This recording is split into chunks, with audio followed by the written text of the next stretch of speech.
All right, so joining me now is Kenny Kluska of Last Word on Sports and the Teacher Talking Sports YouTube channel. How you doing today, Kenny? I'm doing marvelous. How about yourself? I'm pretty good. Yeah, I'm super excited to get into this episode. For what we got for you guys today is going to be some surprising and disappointing teams. We have 3 teams each. And yeah, ready to get into it. All right, so we're going to start with the surprises, and we're going to go in descending order. So from 3 to 1. And, I'm going to start by saying that I found it difficult to pick a bunch of surprising teams. I feel like there's been more disappointings, which we'll get to later. But my 2 and 3, I went back and forth. But in third, I'm going to go with the Cleveland Cavaliers. So the Cavaliers, of course, atop the Eastern Conference, 44-10 record. Tied for the best record in the NBA with the Oklahoma City Thunder. They're a team that has a very similar roster to what they had last year. Of course, now they just added DeAndre Hunter, but for the majority of the season has been the same. Even had Max Strus, a guy who was their starting small forward all of last year, hurt for the first 30, 35 games of the year. And, just the coaching change from JB Bickerstaff, who actually more on him later, to go into Kenny Atkinson. He has them clicking. The questions about can Jarrett Allen and Evan Mobley share the same front court? Could a somewhat small backcourt of Darius Garland and Donovan Mitchell coexist? Would they be able to have that success? And we hadn't really seen it. They've been a playoff team, certainly. 2 years ago, falling in 5 games to the New York Knicks in the opening round. And, that was a series where, obviously I'm a Knicks fan, as you could see, but Mitchell Robinson completely dominated both Evan Mobley, who was super young, still is young, and Jarrett Allen in that series. And last year, taking 7 games to beat an Orlando Magic team, really their first foray into the playoffs, no offense whatsoever, which is still somewhat of an issue now. But, it took, I can't remember, what did Franz Wagner shoot in that game 7? Terribly.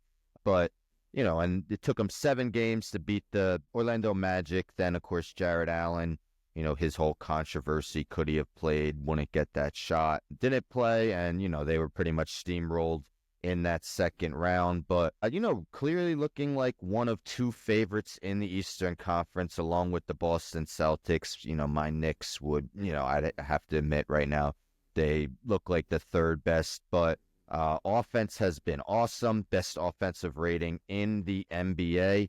Darius Garland, after somewhat of a down 2023-24 season, really looking like even better than his all-star year, which was, I believe, 2021-22. Yes, 2021-22 was his all-star season. Evan Mobley looking possibly like an all-NBA player, probably certainly an all-defensive player. And they've really stayed healthy other than Max Strus. When it comes to their big 4, Mitchell, Garland, Mobley, and Allen have stayed in the lineup, have mostly been thoroughly dominating opponents. Right now, they're outscoring their opponents by nearly 11 points per game. And, Kenny Atkinson was one of those guys that I was surprised hadn't been able to land a head coaching job. He really did an admirable job with the Nets. And, it was kind of surprising that he, took him a while, I believe 2 years, to get that head coaching job again. And, probably one of the 2 or 3 favorites for Coach of the Year, as we're about 2/3 of the way through the regular season. So they have the Cleveland Cavaliers in 3rd. Yeah, for sure. I think that's definitely a great pick, and you made a lot of great points there. And it's just really amazing how Kenny Atkinson's really been able to transform this team. And I've really loved how he's empowered Evan Mobley, and we've seen a big offensive jump from him. So I think it's been awesome. I think one thing that's really surprised me about this team is not how good they've been in the regular season necessarily, although I didn't expect them to be the top seed in the East by any means. I thought they would be a very good regular season team, but just how dominant they've been and how it really shows that they are one of those true contenders. I wasn't expecting them to be a contender. I always sort of had questions about them come playoff time, especially with the double bigs and the floor space in there. But I think just how dominant they've been, it really does show that they're a contender, and they've really moved out of those conversations and some of the questions around them, the team. So that's really surprised me in that area. And then, yeah, huge bounce back season from Darius Garland. And I do really like the DeAndre Hunter pickup, just having another defensive minded win. I think that was a really important pickup for them, especially matching up against the Celtics and Knicks. So yeah, I definitely think that's a great pick. And I've certainly been surprised by their dominance. I'm just, it's questionable. Did the broken jaw really affect Darius Garland that much? I mean, I think it probably did. I mean, I can't imagine it being easy to play, with that going on. And, definitely a huge step forward. And if he didn't have that 2021-22 season, he'd probably be one of the favorites for most improved player. But, since we've seen it before, probably not much in the running, but, awesome season for him for sure. Yeah, no, for sure. I think him and Mobley, you could also sort of say the same things. I don't think Mobley's necessarily going to be in those MIP conversations just because he is sort of a young star, and we've sort of seen this path for him for the last few years, but he's really taken a massive jump. And especially to your point about the defense, I do think he's almost in those defensive player of the year conversations. I think he might be just behind Wembanyama. Wemby's probably the runaway at this point, but right behind him, I think you have a Evan Mobley or Jaren Jackson. So I think he's been crucial. And I've also been surprised overall. They have the best offense in the league. That's just not something I would have expected from this Cavs team. For the last few years, they've really been a defensive-minded team, having one of the better defenses. But Kenny Atkinson has really unlocked that offense, and it's been really awesome to watch. Absolutely. So my number 3 team is actually the Detroit Pistons. I was sort of expecting them to make a little bit of a jump. I mean, they did only win 14 games last year, but I was a big fan of some of their offseason additions surrounding Cade with more floor spacing. But I was not expecting them to be firmly in the playoff picture at the All-Star break point in the season. They're the 6th seed in the East right now, which is kind of crazy. They're not even in the play-in. They're one of those teams that actually has a secured playoff spot as of now with a winning record. They've doubled their wins already from last season at All-Star break, and it's been really impressive, especially as Jaden Ivey, he did get injured, I believe, at the beginning of January. So being able to sustain that success even without Ivey is super impressive. Cade's really looks like one of the top 15 to 20 guys in the league. He's having an incredible season. He's really proven his value. And then I just think it goes to show how important roster construction is, especially in the modern game, just getting floor spacers around, specifically a guard like Cade, who isn't necessarily an elite shooter. Just having that floor spacing can really make the world of difference. And then having some of those veterans like a Malik Beasley or Tobias Harris has been super important for those guys. I also think it's interesting you brought up JB Bickerstaff earlier. He's now the coach for the Pistons, and I think it really just shows that the right coach can be for the right team specifically. With Bickerstaff is more of a rebuilding coach, and he builds up cultures really nicely, and I think that's what we're seeing in Detroit. Man, I mean, it's crazy because I just talked about the Cavs who are clearly playing improved with minus JB Bickerstaff, but then JB Bickerstaff joins another team, and that team gets substantially better. So, we might as well segue because my number 2 team is the team you just mentioned, the Detroit Pistons. And I did go back and forth with them and the Cleveland Cavaliers. Honestly, the 4th team, I don't know if we were going to mention that, but I thought long and hard about the Brooklyn Nets, 20-34. How are they surprising? Well, their over-under before the season was 19.5, so they already passed that. But the Detroit Pistons have already also passed their over-under, which was 25.5, and as you mentioned, more than double their wins. 14-68 last year, NBA record for a single season, 28 straight losses. It was absolutely brutal watching them play, and to see the substantial growth in just 1 year is incredible. I did like the veteran moves they made. I mean, of course, when they signed Tobias Harris, you wondered a bit of an overpay. What was it, $26 million a year, I believe? So, a bit of an overpay. I remember his last game against the Knicks where he didn't even score in that playoff game. But he is fit in very nicely. Tim Hardaway Jr., he's that guy. If you play fantasy basketball, you're not going to get anything from him but points and 3-pointers made. But, he plays that great role on offense. No, he's not going to rebound. He's not going to dish the ball. He's not going to steal. But, definitely makes it tough for the defense because they got so many shooters around Cade Cunningham, Malik Beasley, as you mentioned. I probably would give 6th man of the year right now to Peyton Pritchard. He's been absolutely incredible. A guy like DeAndre Hunter's up there. We'll see if at the end of the season if he's played more than half his games off the bench. But Malik Beasley's right there. What is he, 2nd or 3rd in the league in threes made? He's always played that role with previous teams like the Timberwolves and Bucks, but I feel like he's playing it so much better this year. He's become more accurate shooting the 3 ball. We're seeing, a guy like Ron Holland, who's a not really in the running for rookie of the year. And of course, this isn't a great rookie class, but he's showing the ability to be a very solid defensive player. And I do like the Dennis Schroeder pickup. I mean, yes, he struggled mightily with Golden State, but he was very solid with Brooklyn. They clearly needed that secondary ball handler behind Cade Cunningham while Ivy is out. I mean, the hope is maybe Ivy can return by maybe April, towards the end of the regular season. But yeah, Schroeder's that guy who could come in, play 20 minutes a game, and, get you 12 points, 5 assists a game. We just saw it with Brooklyn, how awesome he was with them. I just think Golden State wasn't a good fit. Maybe he was feeling the pressure, and, I think he can really succeed in Detroit. So, yes, I have Detroit second. Right now they're 2.5 games up on Orlando, who is in 7th in the East. So, I wouldn't say comfortably in a top 6 position, but they got a bit of breathing room. And as a matter of fact, they're only 1 game behind the Bucks for 5th. And 2 games behind the Pacers for 4th. So, I mean, it would be out of this world if they somehow found a way to have a home court advantage in the opening round, which not even the most, optimistic Pistons fans would have thought coming into the season. Yeah, for sure. I'm happy you also brought up the Schroeder pickup because I think that's huge. Without Ivy, just having another ball handler next to Cade, I think that's going to be massive for their offense. And I think he's only played a couple games so far. But I think once he gets into the rhythm of things, he's going to be really vital for that team. So I definitely like that pickup. And then the Ron Holland point was really great too. Just a defensive-minded win who's shown a lot of upside. And I think he almost has that star-level upside. He was a top 5 pick.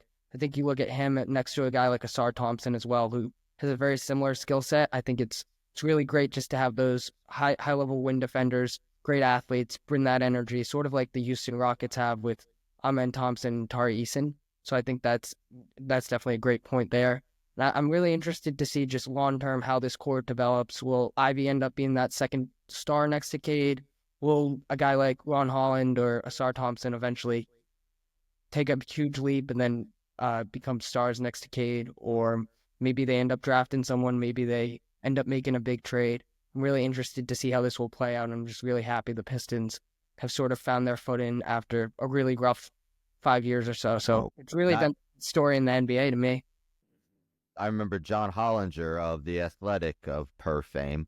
When he did his draft rankings, he actually had Ron Holland first. And, he was the only one to have Ron Holland first.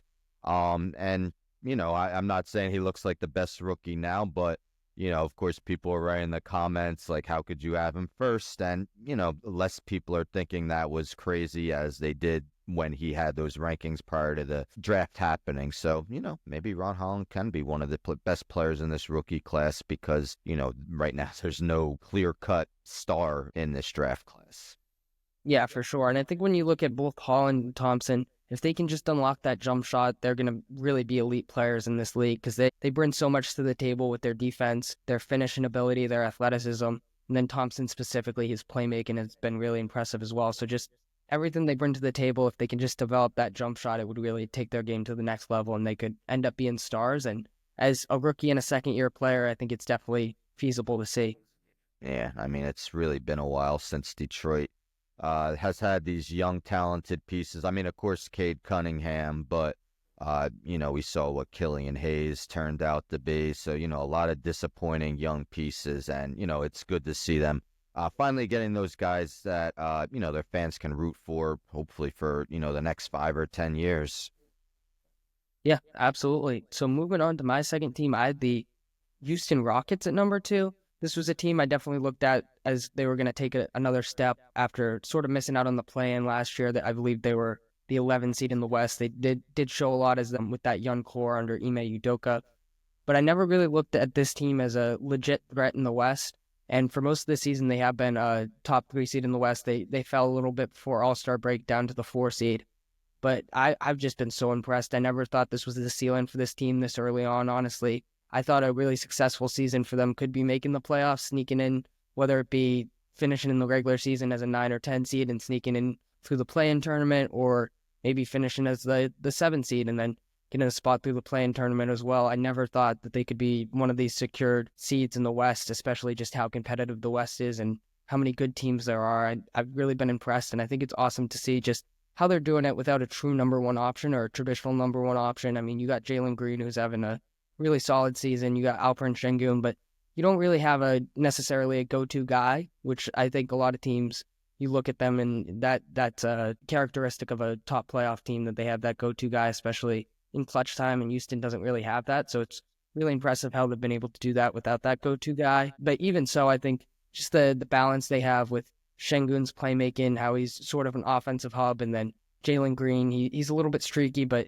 excellent shot creator, can make shots for you for sure, and super crazy athlete. And then you got Amen Thompson, who's taken a huge step this year as well. I've been super impressed with him, especially since the calendar flipped. He's really exploded offensively, and he's been one of the best defenders in the league throughout the season. So I think that's been huge for them. When you look at their win defense, it's really incredible what they have with Thompson, Tari Eason, and then Dylan Brooks. I think that's really been a key reason why they've had one of the top 5 defenses throughout the year, and I think that's been really crucial to their success. And we know that's how Ime Udoka really likes to build his teams around defense. So I think that's been huge.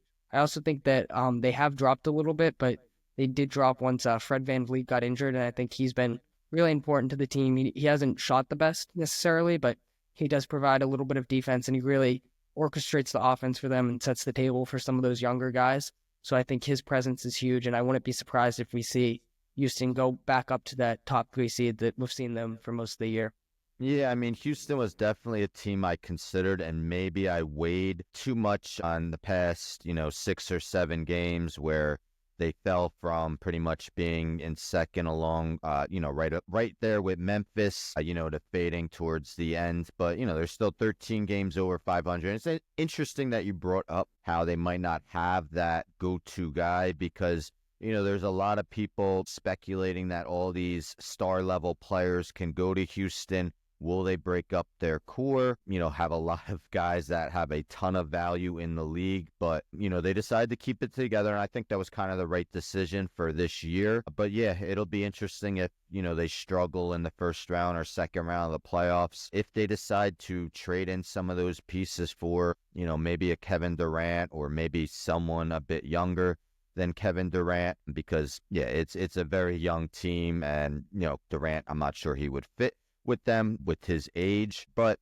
yeah, VanVleet, that was definitely a key injury for them. I know my Knicks just played the Rockets without VanVleet, took care of them pretty easily. But I'm interested in seeing if Jabari Smith gets his starting job back once he comes back from injury, because yes, Tari Eason has really been awesome. I mean, if I were Udoka, I probably would keep Eason in the starting lineup, but Jabari Smith's only really known the starting role with the team. So that's definitely going to be an interesting thing to see what Udoka does, if Jabari Smith is going to start coming off the bench or whether he regains his starting spot.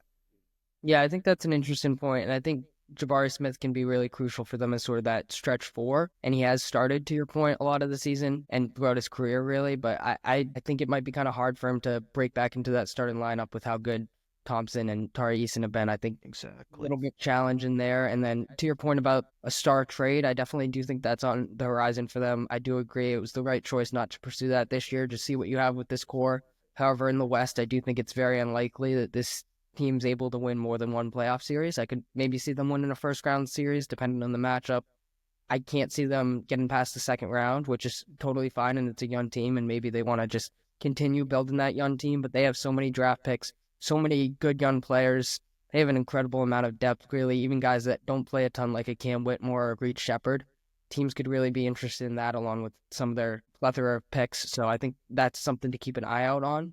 I think Devin Booker's a guy that I'm watching for the Rockets. I know you brought up Durant. He's been really linked to them a lot, and I think that makes a lot of sense. But I would more so look at a Devin Booker, especially if the Suns are looking to blow it up. And what the Rockets have is they do have 3 of the Suns' first-round picks, I believe, so they can really make an enticing offer and give the Suns some of their picks back and really allow them to go into rebuild nicely with some more of their assets. And I do think it would be extremely hard to trade a guy like Devin Booker, who spent 10 years with the Suns. However, if an offer like the Rockets comes up, I think it would be hard to pass up on, just based off the young talent they have, based off the picks that they have, and For the Rocket side of things, I do think Booker's a guy who fits in with that timeline a little bit more, fits in with that team needs a little bit more. So I do think Booker would be the guy I'd look at for them to pursue. Yeah, that would definitely be a good guy to fit for Houston. As good as they've been, yeah, there are those times where the offense can struggle to put the ball in the hoop. Of course, they have an outstanding defense, but yeah, get a guy like Devin Booker would clearly be their best offensive player, best shot maker right from the get-go if they were able to acquire him. And, I could see a couple big trades happening this offseason because honestly, there's not many big name free agents and there's not many teams with money available. I mean, if let's say Jimmy Butler didn't get that extension, if he decided to opt out, who was going to pay him? The Brooklyn Nets, there's not many teams out there. So I could see a couple trades going down with some pretty big names. So it'll be an interesting offseason, but of course, we still got a third of this regular season and an awesome playoff. So I'll end the surprising with my top surprising team, and that,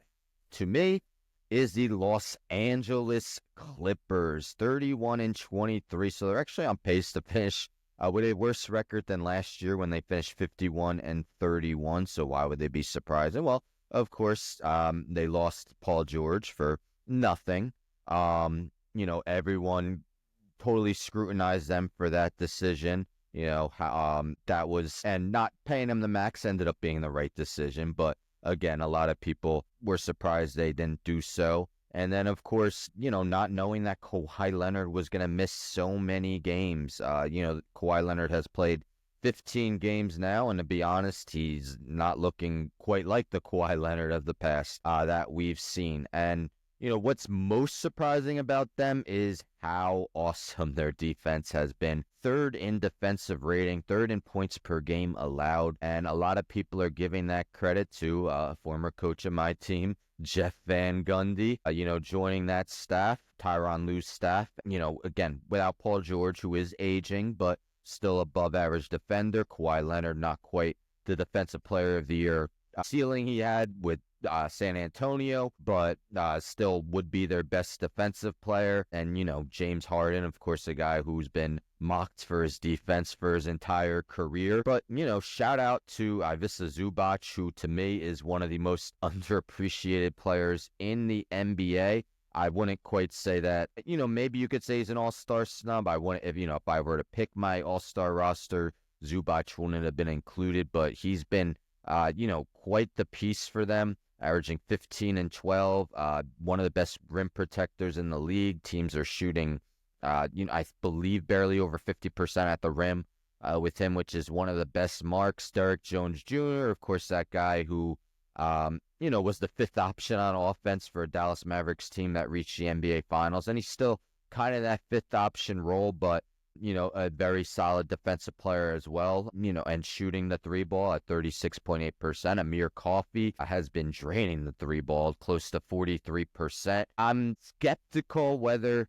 Ben Simmons will fit, and Ben Simmons did look pretty darn good with them in his first game with the team. We'll see how that works, but, they basically got him for free, so why not see what he can give you? I think Bogdanovich will play better than he did with Atlanta this season. I see a guy who was one of the best bench scorers in the league for the previous 3 or 4 years. I'm not going to, take a 40-game sample with Atlanta this year and say that's who he's going to be from now on. So, I'm interested in seeing how these couple new pieces fit in with them. I haven't even mentioned Norman Powell. Maybe if LeBron James or Anthony Edwards had said a little bit before, prior than an hour before the game that they weren't going to play in the All-Star game, Norman Powell, probably him or Sabonis, would probably have been the top two guys to be All-Stars, and who would have expected 31-year-old Norman Powell, he'll be 32 in May, to be a first-time All-Star. That's something you don't see. But yeah, he's been really awesome for them. Great shooter. So yeah, I just got to go with the Los Angeles Clippers. Preseason over-under win total 35.5. They're going to fly past that. So I got them as my Most surprising team right now, sixth in the West. Of course, it's tight. Timberwolves only a game behind them. Mavericks 2 games behind them. They're 2 games behind the Lakers for fifth, 2.5 behind the Rockets for fourth. So a lot could happen in these last 28 games for them. But, shout out to Tyronn Lue, Jeff Van Gundy, and the Clippers. Definitely a very surprising and good season from them. Yeah, absolutely. I think you really hit on everything. I also had the Clippers as my most surprising team. This was a team I sort of looked at the beginning of the season as a team that wouldn't make the playoffs. I don't think I even had them in the play-in. I had them as sort of at the bottom of the West. I thought they were going to take a big step back as they didn't really make any tangible improvements in the offseason, and the rest of the West really did get better. However, the jump from Norman Powell has just been insane to watch, averaging 24 points, a career high at 31 or 32 years old. And just, yeah, having that career season is really incredible. And as he said earlier, it's sort of been addition by subtraction, which is a little bit funny. And he's really filled into that role nicely. He's been an elite shot creator and he can really score from anywhere. So he's been amazing. It's been an incredible story. And then Zubac, as you mentioned, he's having a terrific year. And I think him and Harden have really great chemistry, especially as a lob threat, which has been really awesome to watch. Harden sort of turned back the clock and he's really running this offense. He's scoring at a high level still, and that his playmaking has been really off the charts. And to your point about the defense, it's really shocking when you look at this team that they have one of the best defenses in the league. When you look at these guys, you're not looking at too many guys who would be considered necessarily all defensive caliber or anything. So it's really shocking that they do have a top 3 defense, like you were saying. And that's just a testament to great coaching with Tyronn Lue and, as you mentioned, Jeff Van Gundy. So yeah, it's been a really crazy story to watch, and I'm just totally been blown away by how good the Clippers have been. I really didn't expect it at all. Yeah, absolutely. They're one of the most interesting teams for me to watch in the second half of the season. I think it would be awesome if they were able to get a top 6 seed in the West. Completely unexpected. I feel like Tyronn Lue has been one of the better coaches in the league for quite some time. Hasn't had a losing season in a full year in his career. So, a guy that I would love to see get good results in a tough Western Conference. As surprising as they've been, even if Kawhi Leonard's more like himself. I'll be honest, I don't see them as a championship level. If you asked me to predict right here, and will they advance past the first round, I definitely lean towards no. But yeah, you never know. Again, maybe Ben Simmons turns back the clock a little bit. One game is definitely not a large sample, but he looked very well for them in that one game. So yeah, they're definitely going to be one of the more interesting teams that I'm going to keep an eye on for this post All-Star break. Yeah, for sure. And then if you look at them in the playoffs, like you said, we don't really know how it's going to shake out, but I do think they're just going to be an extremely tough out no matter who they play.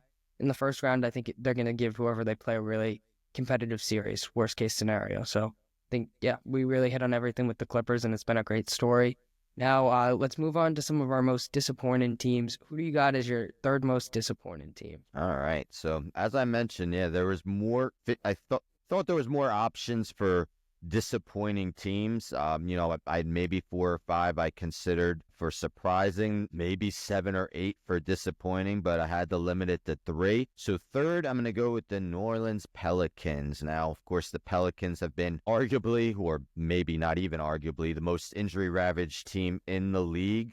But despite that, a 13-42 record, looking over under 46.5. Of course, they didn't anticipate all these injuries, but when you look at a full strength team, of course they traded for DeJounte Murray, which is looking like a bust trade for them. Kind of the second time Murray's been traded where it kind of looks like a bust trade for the team that's traded for him after an all-star year with San Antonio.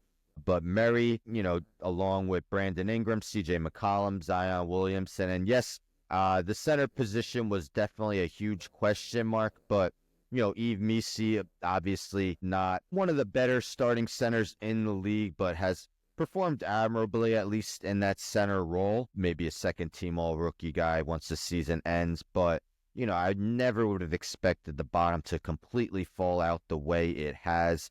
Last in the Western Conference, only a better record than the Washington Wizards, who are, were anticipated to be bad. So as bad as they are, they weren't going to make my most disappointed list. But, Yeah, I mean, it's not like, McCollum's played 41 games, Murray 31. So, yeah, they've had injuries. But, these guys have been in the lineup at times and they just can't find ways to win. Zion Williamson, you just got to anticipate that he's going to miss games. And, it was a shame because that Lakers play-in game, I mean, that was Zion at his absolute peak. The Lakers had no answer for him. Of course, got injured at the end of the game. And, we just haven't seen him healthy. I mean, we never see him healthy, but, it's going to be interesting to see what happens with him if, Pelicans eventually do decide to move on. Of course, they did decide to move on from Brandon Ingram. Kind of a surprising deal to me, to see Toronto take him on.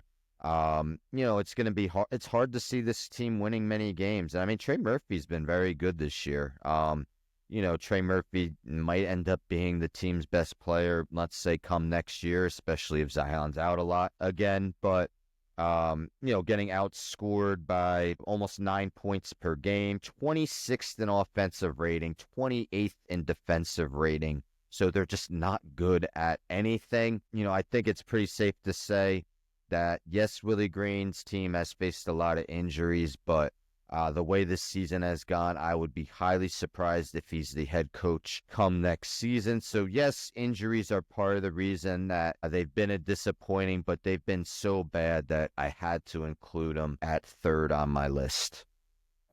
Yeah, for sure. I didn't include them on my list just because of injuries, but there's also a lot of disappointing teams, so that's another factor. But I definitely think that they belong on this list, especially when you look at where they started this season. The expectations was to make another playoff run, and they've literally been one of the worst teams in the league, which is just super disappointing. And it really sums up the Zion era. It's been just an extreme disappointment every single season. It feels like we do this thing where Zion's back in shape, he's going to be great, and he might look great for a couple games, but he really can't put it together. And even early in the season when he was healthy, he didn't look the best. He wasn't shooting the best from the field.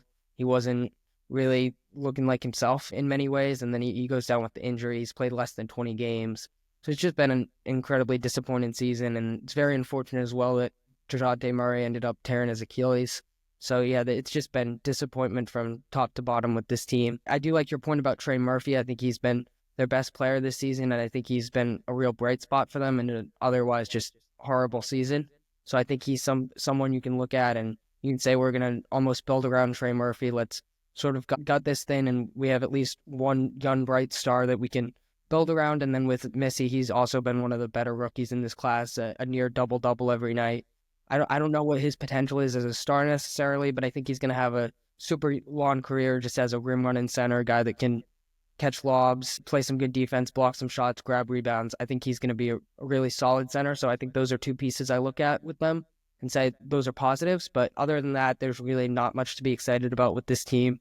And I don't know where they go with Zion from here just because his value is not high at all. So you obviously would like to look to trade him at some point, but I don't know how many teams would really be interested in him and what return you're going to get. We saw how long they waited with Ingram, and they ended up getting a really low return for the caliber player that he can be.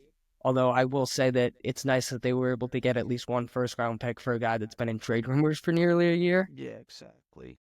Yeah, I don't know where this team goes from here, and it's been a really bleak season for sure. Yeah, I mean, I would have predicted them anywhere from 6 to 8 in the West entering the season, and yeah, I mean, 13-42. They went out; they're still under 500. That just sums up how bad they've been this year.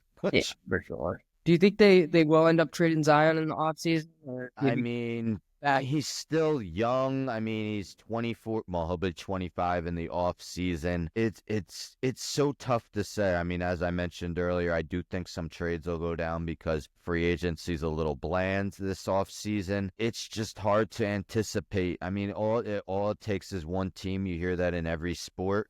All it takes is one team to really want a player. But I mean, how much can you want a guy who's played 202 games in 6 years? I mean, I'm a Knicks fan. I hear how injury prone Mitchell Robinson is. I mean, Mitchell Robinson's played, about 150 more games in, I believe, a year, maybe a year or two more. I mean, so even Mitchell Robinson's been healthier than Zion Williamson at this point. So, yeah, I mean, guy with one of the craziest ceilings in the league, but, just can't trust him. Yeah, no, for sure. I think it's just really unfortunate. I do think they're probably going to look to trade him just because they'll probably get a super high draft pick. It definitely depends on how the lottery shakes out, but if they're able to get a top good draft pick, I think they'll just look to fully rebuild and reset. I think they'll finally realize that it is time to just start a new era, even though this one didn't really work out. Sometimes the best move is just to rebuild again, unfortunately. Yeah, so I mean, another interesting team, especially this offseason, because yeah, I again don't anticipate Willie Green being back. So maybe it'll come down to who the head coach is. Will he want Zion? Will he not want Zion? So, yeah, we'll see what happens there. Yeah, so moving on to my third most disappointing team, I got the Minnesota Timberwolves. I know they obviously did make the very controversial trade, trading Karl Anthony Towns for Julius Randle and Dante DiVincenzo. But after the season they had at going to the Western Conference Finals as a top 3 seed, and just seeing how great Anthony Edwards was, he still has been great this year. But I was still very high on the Timberwolves heading into this season. I definitely sort of had them in that contender conversation. Now it really doesn't look like they're contenders at all. They're the 7th seed in the West. It's been a very lackluster season for them. It's been very disappointing to me, just considering how great Anthony Edwards is, that you would make that trade and trade away another franchise guy in Karl Anthony Towns, who's having an excellent season with the Knicks. However, when you look at this team, there's just a lot going on. I think everyone sort of looks to Julius Randle as the main guy to blame, which is definitely valid in some cases. However, there's a lot more going on. Mike Conley's declined, which has been massive for them. Conley was a really important part of their team last year, especially as a playmaker, and he really unlocked Gobert a little bit offensively. So with that, Gobert's also taken a step back offensively. He's aging a little bit. He's not necessarily the defensive player of the year guy that we saw from last year. So I think those two things are really important when talking about this Timberwolves team. And they kind of get under discussed. And then Dante DiVincenzo, he hasn't been having the best season. He did get injured, so he's been out the last few weeks or so. But before that, he really wasn't having the best season. He had a career season with the Knicks last year, but he really hasn't picked that up with the Timberwolves. He's in a little bit of a different role, especially with Conley not being able to play make as well. They've sort of counted on DiVincenzo as a point guard, which isn't really his game. He's more of a spot-up shooter. He can create his own shot for sure, but he's not a guy that you want running your offense necessarily, and that's what they've depended on him to do. So I think sort of those things have really contributed to the Timberwolves' downfall, as well as just how bad Randle has been throughout certain points of the season, and his lack of floor spacing compared to Karl Anthony Towns, who was an elite floor spacer. And then Edwards has really became more of a shooter. He's leading, not necessarily leading the league in 3-point attempts, but he's up there. He's attacking the rim a lot less more because they really just don't have any shooting, so they're really counting on him for that. He's been great as a shooter. It's really surprised me that he's been able to do it so efficiently at the volume that he's shooting at, but nevertheless, it's just not as much his game, and he really does need to attack the rim a little bit more, but he can't do that with this team, the terrible floor spacing that they have. So yeah, it's been a really rough season for them, and I don't know where they go from here. Randall has a player option after this year. I'm not sure if he's going to pick it up because his value is so low, or if he's going to sort of enter free agency and see what the market says. But either way, I don't think it's the best situation for the Timberwolves. Since Randall got injured, they did go on a little bit of a run with Naz Reid in the starting lineup. I think that going forward, they do need to start Naz Reid just for that floor spacing and his overall just shot creation abilities. I think he's just a better fit with this team. So I do think they can start Naz Reid for the rest of the season and would sort of maybe see a little bit of a different result. Maybe they could rise up the standings a little, become maybe a top 5 seed. But I don't know, after last season where this team was compared to where they are now, it's just a massive disappointment. Yeah, absolutely. And I would say a guy like Rudy Gobert, who probably gets more hate than he should, but I feel like there has been a bit of a decline on both ends of the floor. I mean, he's still one of the better defensive centers in the league, don't get me wrong, but I feel like his days of Defensive Player of the Year conversations are probably over. Hasn't been that rim running threat that he had been in previous years. Julius Randle, I mean, I've heard, he was one of the most polarizing figures probably in Knicks history. As a fan, I saw him completely fade both years he was in the playoffs. Of course, last year he was hurt in the playoffs, so he didn't get to play. But You compare his regular season stats to his postseason stats. It's kind of one of the most stark differences pretty much in NBA history. I mean, he's been terrible in the playoffs. DiVincenzo, um, it was a career year from him. I mean, as much as I liked him, maybe there was a reason that he was more of a bench guy for much of his career. I mean, the Knicks did sign him to be a bench guy. He just overtook Quentin Grimes in the starting lineup.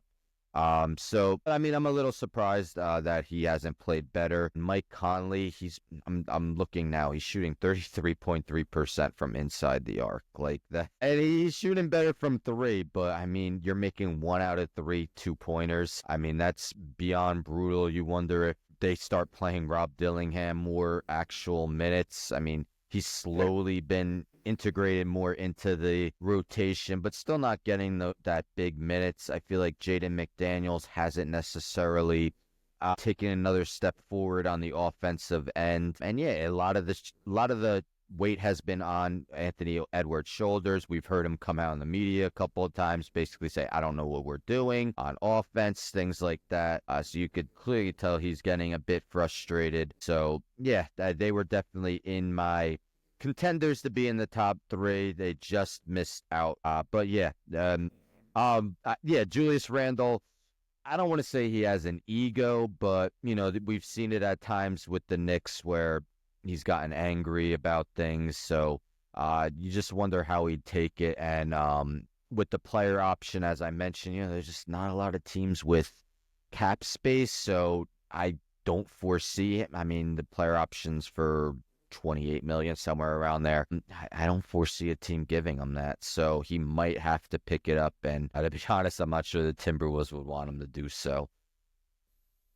Yeah, no, for sure. I think it's just a really weird situation, and especially, like I was saying, just with their future, I really don't know what it holds after it looked so promising last year. And I like your point about Rob Dillingham. I do think Chris Finch has been having kind of a rough season. I think at some point, especially just with how bad this team has been, and specifically how bad their point guard play has been, you got to give a guy like Dillingham a chance. You traded up two future first round picks to get him, so I don't know why you don't give him a chance at some point this season, just with how bad the team's been. I think it's kind of questionable in my mind. I do get not necessarily benching Randall just because of the ego stuff, as you were mentioning, but at the same time, the team's just so much better with Naz Reid, and he has been really reluctant to play Naz Reid big minutes at certain points this season. So I think it's been a really weird year for head coach Chris Finch as well.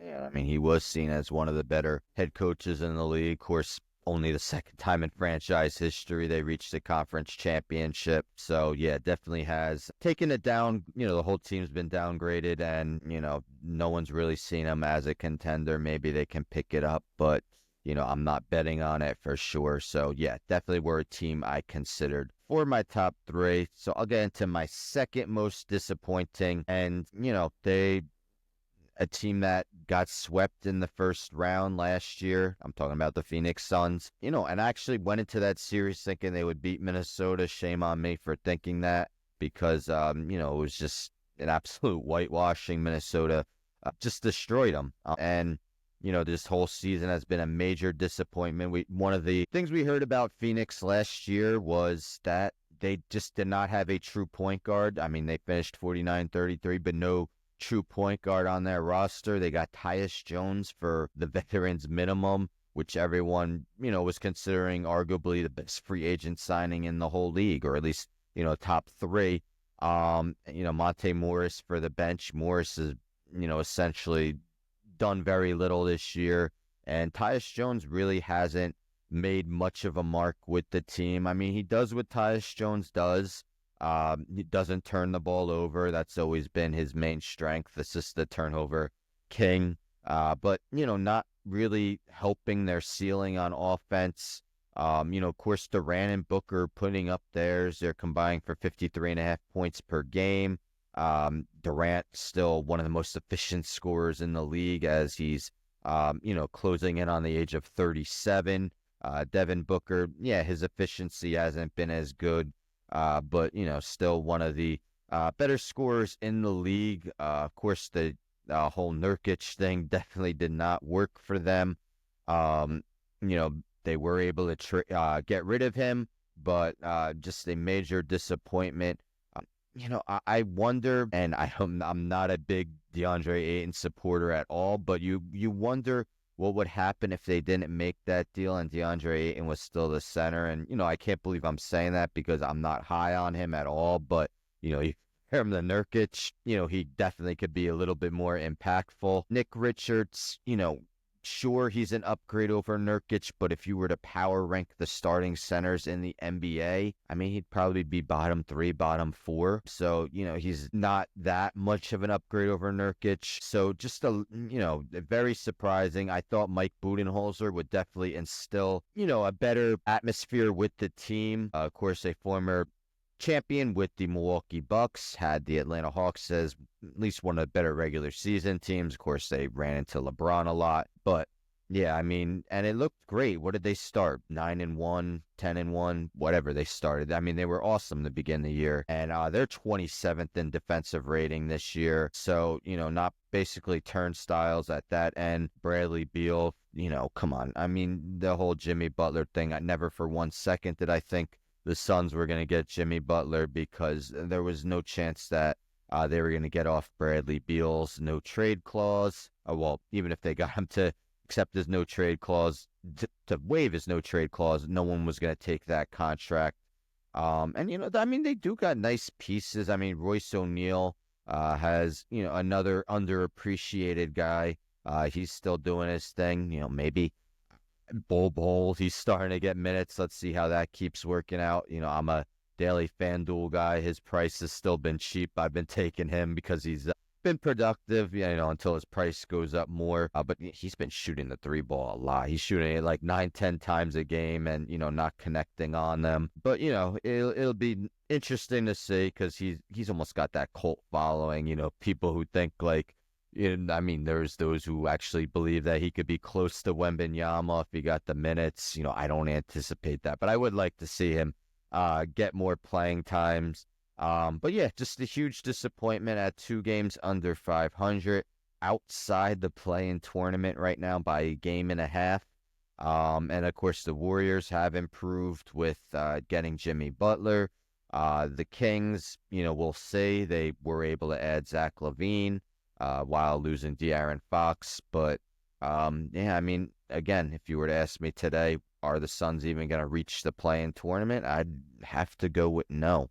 28 games to change that, but they would actually enter the All-Star break with a 7-game losing streak if it hadn't been for Grayson Allen banging 2 threes against a awful Utah Jazz team to send that game into overtime and win. So just absolutely brutal season for them, and I got them at second.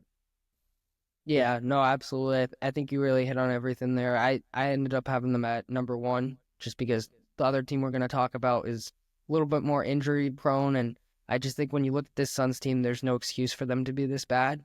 Going into the season, I thought they could be a top 3 seed in the West. I was very, very high on Mike Budenholzer and the offense that he brings. I thought they would be shooting the ball at a much higher rate. I thought the offense just between Durant and Booker having 2 top 15 guys like that, 2 elite creators, I thought it was going to be a lot better. They still do have a top 10 offense, but it hasn't been good enough to negate some of the defensive concerns. And then I also thought, to your point about Tyus Jones, I thought the Tyus Jones addition would be massive. They were really bad in clutch time play last year. I thought he would sort of fix that as that facilitator, guy that can distribute the ball to those shot creators that they have. And he's definitely been solid. He's sort of doing his thing as an efficient playmaker, but hasn't been able to make the difference there, unfortunately. And I'm just shocked that they're outside of the play-in tournament. But at this point, especially with how much better some of the other teams in the West got, specifically the Warriors at the deadline, I find it hard to imagine, like you were saying, them making the playoffs. Maybe they do end up getting one of those top 10 seeds, but I don't know. Even when I look at a team like the San Antonio Spurs, who's a 12 seed, they got De'Aaron Fox, I could see the Spurs jumping them. So it really wouldn't shock me if they are an 11 or 12 seed at the end of the day. And that's just incredibly disappointing considering they mortgaged their entire future. They don't have any of their first-round picks left. And I don't know where they go from here, and other than just blowing it up in the offseason, maybe trading a guy like Devin Booker, trading a guy like Kevin Durant, just trying to get some of your assets back with the Rockets, sort of like we were talking about earlier. But they're really in a brutal position, and it's just incredibly disappointing, and there's really no excuse for it. Their defense has just been awful, as you were saying. and their big man rotation is easily the worst in the league. And I think those are two things that I really overlooked going into the season. So maybe it is a little bit more explained. However, at the same time, with the offensive talent that these guys have, there's really no reason for them to be this awful and this disappointing. Yeah, I mean, Nurkic, he was at least decent last year. I mean, he definitely had more of an impact than he did this year, just completely fell off the map. Of course, was taken out of the rotation. So just, it was completely unexpected. And, it's kind of crazy to think that it was, a decade ago when him and the Joker were in Denver and Nurkic was mad that the Joker was taking a starting position, which is laughable right now. But at the time, Nurkic was upset about that. Yeah, no, for sure. I remember that was a real debate. And then I also liked your point earlier about DeAndre Ayton. I think if they did still have Ayton, even though, like you, I'm not the biggest Ayton guy in the world, but just defensively, he's miles better than anyone in this team, and he's a really good rim runner, catch lobs. I think it's rough looking back on that trade in many ways. I do think that I get it with the motor concerns with Ayton, and he was coming off a rough year, hasn't been excellent in Portland, but like you said, he's just a massive upgrade, and they're definitely Or missing. maybe let Indiana, let that offer sheet go through and find someone else to play center. But I mean, it's just a what if, and obviously, what they did has not worked out at all. Yeah, for sure. So my second most disappointing team is the Philadelphia 76ers.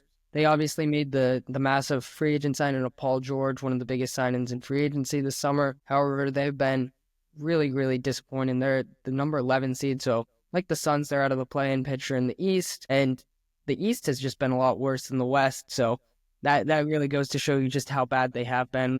20-34 overall record, and this was a team that many people looked at as a title contender heading into the season. I wasn't all the way there yet because of the injury history with Embiid and Paul George, but I certainly didn't expect them to be one of the bottom teams in the East. And yeah, it's just immensely disappointing when you look at Paul George and Joel Embiid. They've really taken step backs this year. Paul George is certainly getting up there in age, so I guess that makes a little bit of sense, but he's really been brutal, especially when you look at that massive contract he got in the offseason. I think it's really really tough to look at. He hasn't been the same shot creator. He's been shooting incredibly inefficiently. His defense has also declined a lot. So it's looking like a terrible signing, looking like one of the worst contracts in the league. And then Joel Embiid, he also hasn't really been healthy a lot this season. And when he has been, he hasn't looked like himself at all. He's taken a step, but he doesn't look in shape.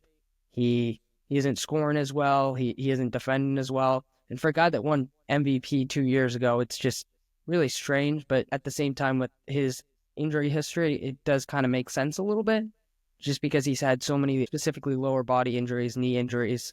He's not going to be the same player when you're entering 30 and you're 7 feet tall. To have that many injuries, it definitely takes a toll on your body. But yeah, he has declined in scoring. He was a 30-point per game scorer or more in the last 3 seasons. He averaged 34.7 last year and 39 games played. So he didn't play a ton last year as well, but going back to 2 years ago when he won MVP, he led the league averaging 33 points a game. Now he's down to 25 points a game. It's really rough. He's rebounding down to 8.5 rebounds a game. And when you looked at him, he was a consistent double-double threat, and he just hasn't been that at all this year. Just been super inconsistent, and he's only played 17 games. So that's the other piece, just with the injuries. And I really don't know where the Sixers team goes from here. Do you think about trading a guy like Joel Embiid? But at the same time, with his massive contract, I don't know how many people would be interested in him, especially with all the injuries, and it's only going to get worse as he ages.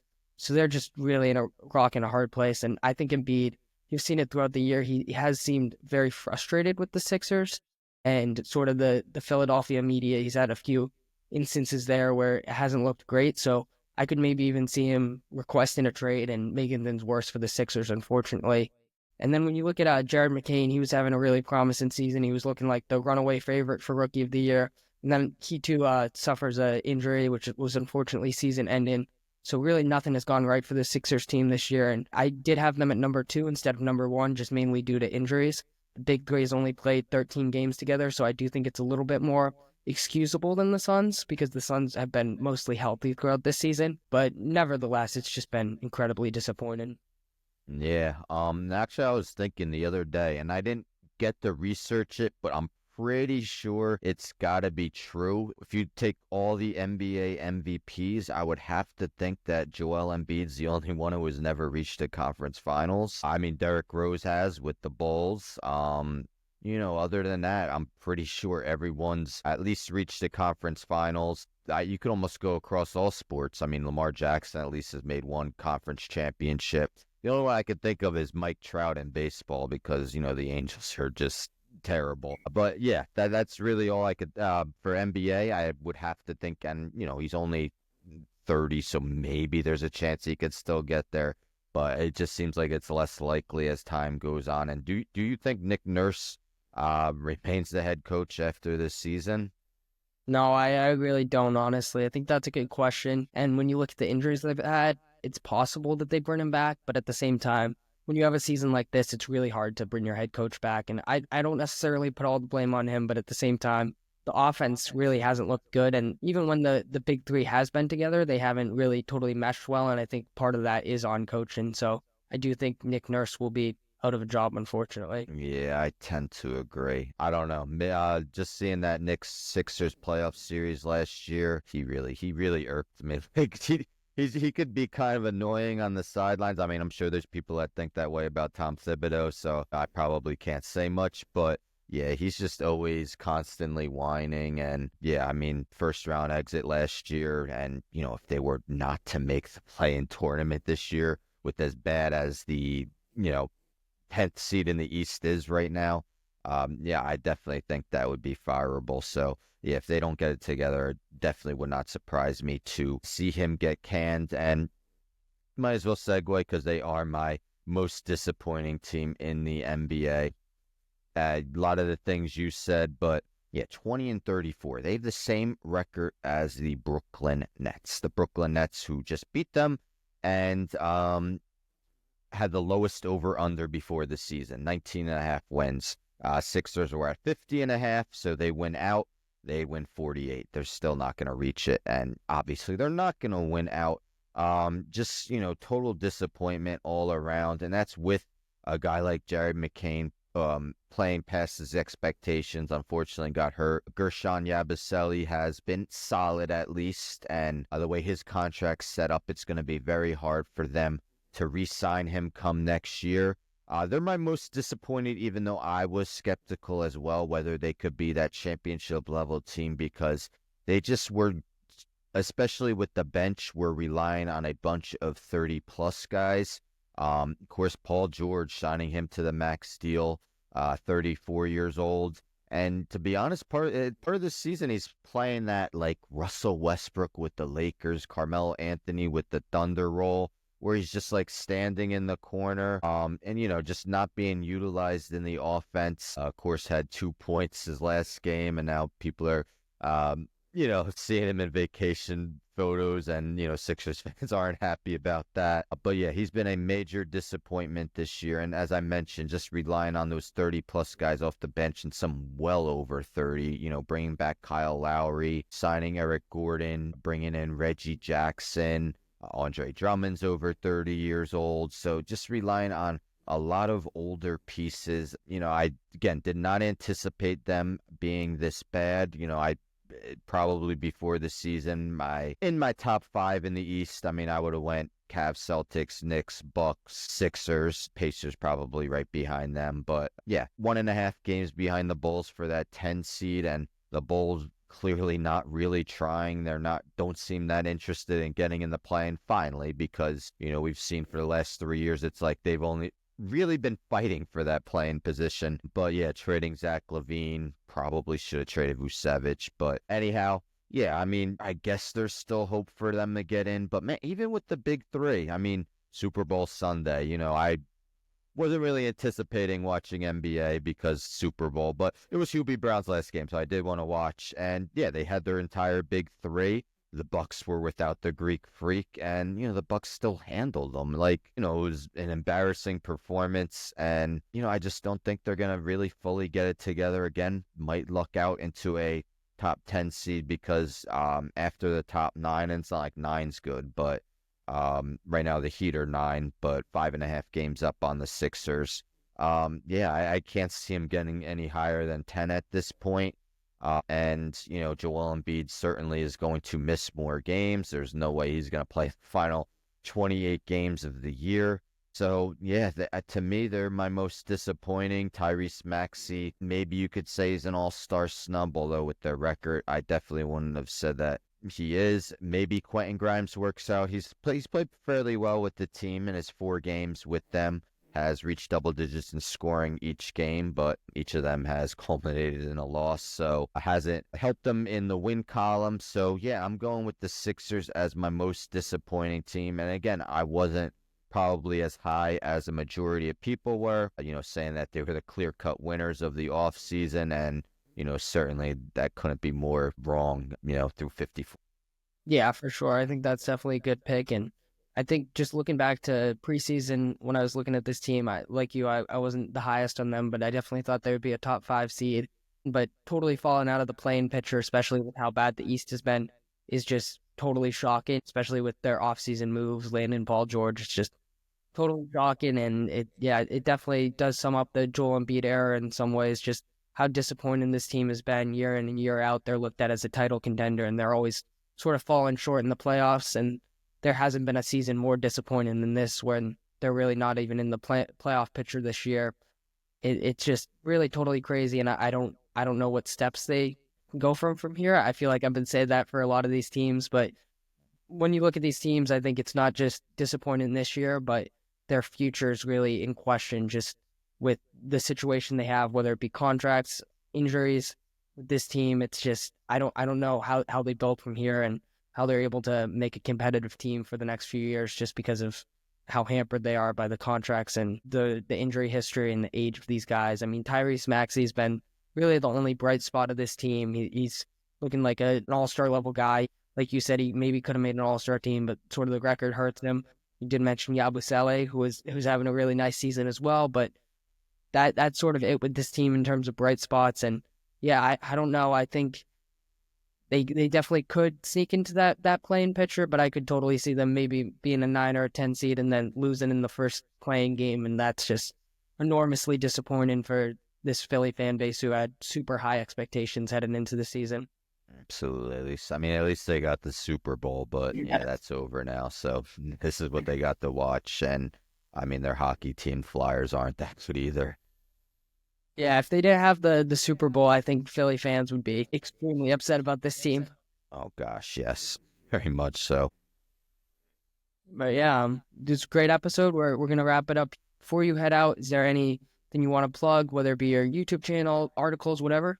Yeah, you could check me out on Teacher Talking Sports on YouTube. I do more short form videos. Usually I bang out one before work. I'm a first grade teacher. Probably see black circles under my eyes. Also have a two-month-old daughter. So yeah, I'm tired, but I'm getting through. Anyhow, but yeah, Teacher Talking Sports on YouTube, making daily videos on there. A lot of probably NBA and NFL are my two go-to sports, but I also do some MLB, little NHL, some NASCAR. But yeah, mostly NBA and NFL. Those are my two main sports I follow, but I do follow others. But anyhow, yeah, last word on sports. Definitely check me out. Check everyone out. Some awesome writers in basketball. There's been a lot to talk about, and we have a lot of good writers, putting down their thoughts. And, it's, fun being a part of the team there. I've been there for about a year, and, I've really enjoyed it. So, yeah, I appreciate being on here. It was definitely a lot of fun. I look forward to checking out future episodes and as well as, coming back on at some point. Yeah, for sure. Appreciate it, Kenny. It was a great episode. Thank you.